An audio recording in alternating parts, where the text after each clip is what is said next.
Yoma, Daf Yudbet et Yud Gimel. Dans Daf Yudbet et Daf Yud Gimel, on va voir une marloquette entre Rabbi Meir et Rabbi aussi en ce qui concerne un Kohen qui est devenu Pasoul, un Kohen Gadol qui ne pouvait plus faire le travail du Yom Kippour, et donc on a mis son remplaçant à la place.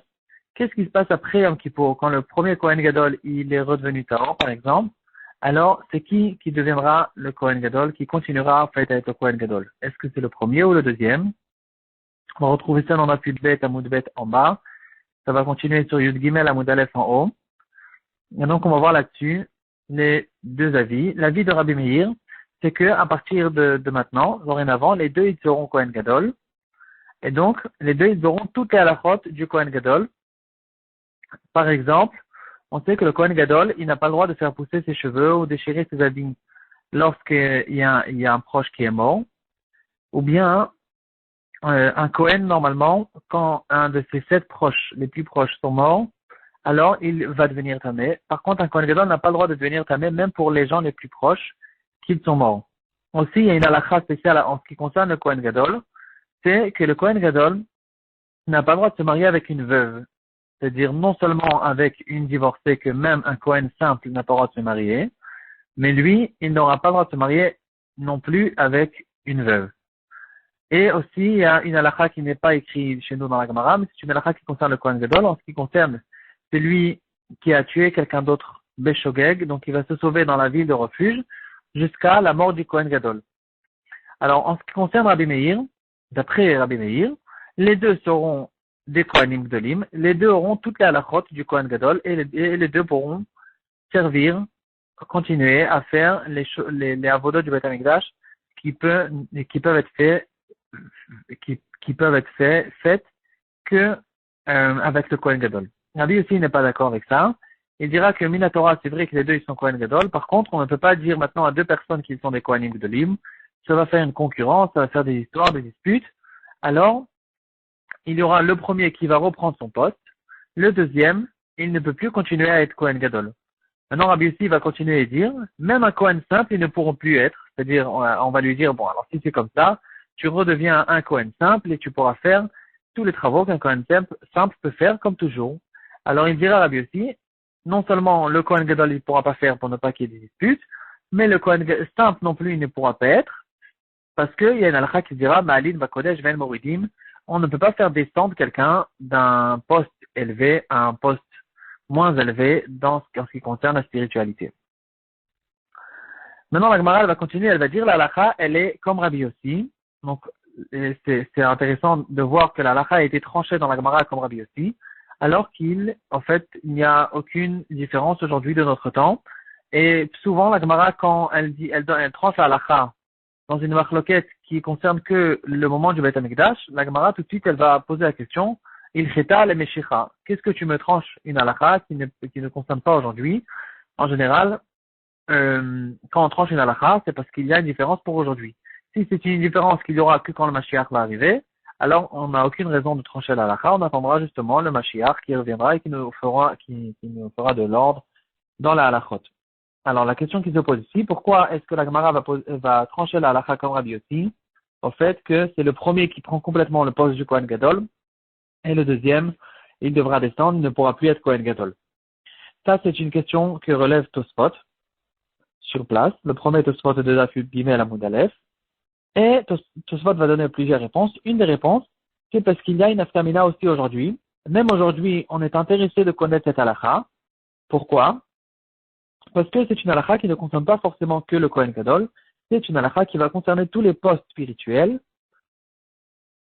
Que si, par exemple, il y a eu un rav d'une ville qui, pour une raison ou une autre, il a eu besoin de sortir et donc ils ont ramené un remplaçant. Alors, quand il pourra revenir, le remplaçant devra laisser sa place au premier, qui reprendra complètement la place pour ne pas qu'il y ait de concurrence et de dispute.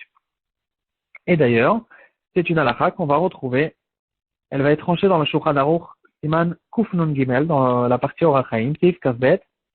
Et le Shulchan Aruch, il va ramener un cas intéressant qui dira, quelqu'un qui, Adam Shiragil Bemitzvah, on va le traduire tout de suite, quelqu'un qui avait l'habitude d'acheter une mitzvah dans la shul, par exemple, il faisait glila tout le temps.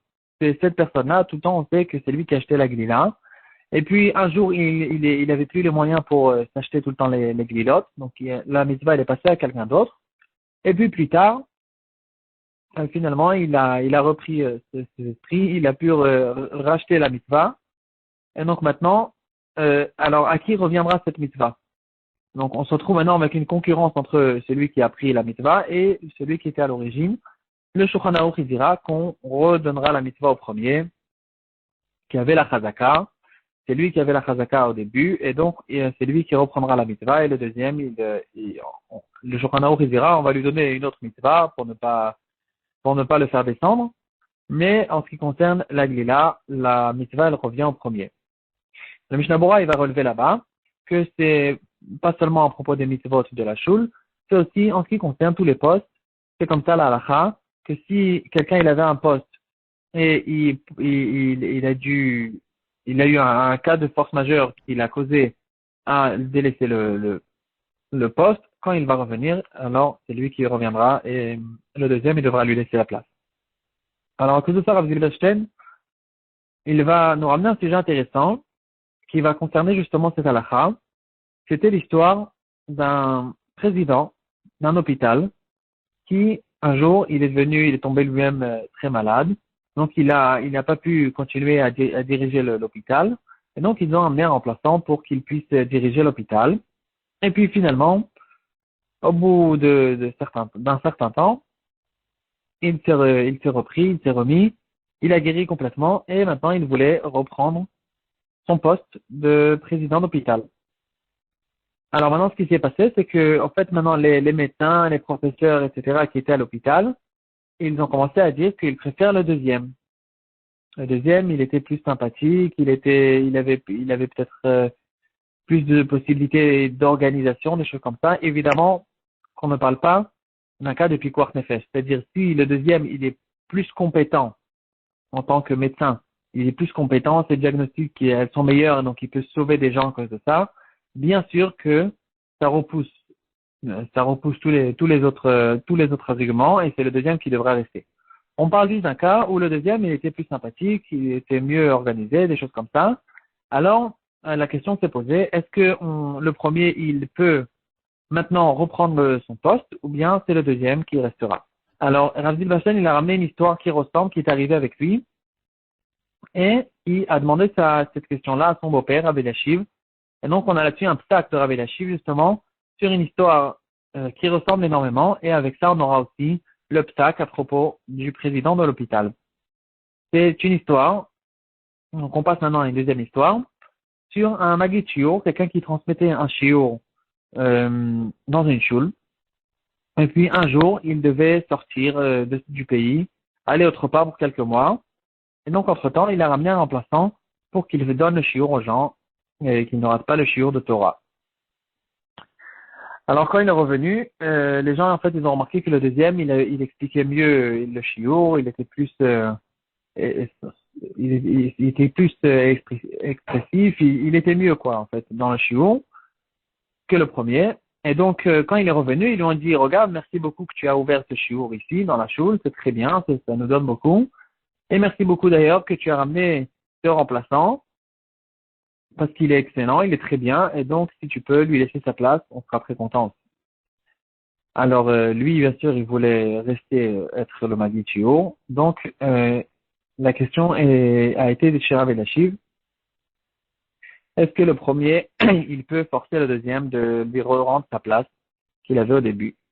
Alors le Rav Eliashiv, justement, il a ramené ce Shulchan Aruch qui a été tranché justement par ce Tosfot de notre Sugya, qui dira que de la même manière que la halakha a été tranchée comme Rabbi aussi, que le deuxième Kohen Gadol, il devra laisser sa place complètement au premier Kohen Gadol, pour ne pas qu'il y ait des histoires. Alors, comme on va le retrouver dans le Shulchan Aruch, cette halakha va concerner, en fait, c'est une halakha qui nous concerne à nous aussi, c'est pour ça que la Gemara va la trancher comme Rabbi aussi, la halakha. Et donc, puisque c'est une halakha qui concerne même les mitzvot et les postes spirituels, etc., donc, la halakha dira, Rav Eliashiv, que le deuxième magid shiur, il devrait laisser sa place au premier magid shiur qui était à l'origine, il va ramener aussi un autre Shulchan Aruch qui se trouve dans Siman Nun Gimel, Seif Kafhe, et qui dira que s'il y avait un Chazan, on avait l'habitude de le prendre par exemple pour Rosh Hashanah et Kippour, etc., alors on ne va pas le faire descendre de son poste s'il n'y a pas de raison. Si c'est pas, par exemple, si Shulchan Aruch il va dire s'il fait des avérotes, bien sûr, on va le faire descendre. Mais si on a trouvé un autre Hazan qui avait une voix plus belle, par exemple, alors là, c'est pas pour autant qu'on pourra faire descendre le Hazan de son poste. On sera obligé de le laisser. Et le Mishnah Bora, il dira encore une fois que cette halakha concerne tous les postes, pas seulement le Hazan. C'est intéressant de remarquer que c'est un Shulchan Aruch qui se trouve dans Siman Nun Gimel. Et le Shulchan Aruch qu'on avait ramené au début, à propos de la Gdila, il se trouve à Kuf Nun Gimel. C'est facile à se rappeler. Et donc voilà, le Rav Eliashiv, il a dit par contre, que c'est vrai qu'il doit lui remettre sa place, il doit remettre sa place au premier Magitchiour. Par contre, le Magitchiour, le remplaçant, qui était meilleur, il a tous les droits de lui-même ouvrir le même chiour dans une choule qui se trouve juste à côté, et le public, il n'est pas forcément obligé d'aller chez le premier Magitchiour, en fait, ils lui doivent rien, et donc ils pourront aller chez le deuxième s'ils le veulent. Ça, c'est une halakha qu'on va retrouver dans le Rama, dans la partie Yoredea, Siman Resh Mem Hei Seif Kavbet, comme on a déjà vu à quelques shiurim, que en ce qui concerne la Torah, alors la concurrence, elle est non seulement permise, mais au contraire, elle est recommandée, parce que Kinat Sofrim par des Chokhmah, la jalousie dans la Torah, c'est quelque chose de bien, de correct, qui fait pousser les gens en avant vers la spiritualité. Voilà, donc en ce qui concerne le Magitchiour, il devra redonner son poste, mais il pourra ouvrir le Chiour dans la choule d'à côté. Et en ce qui concerne aussi le président de l'hôpital, alors le deuxième, le remplaçant, il devra remettre sa place au premier.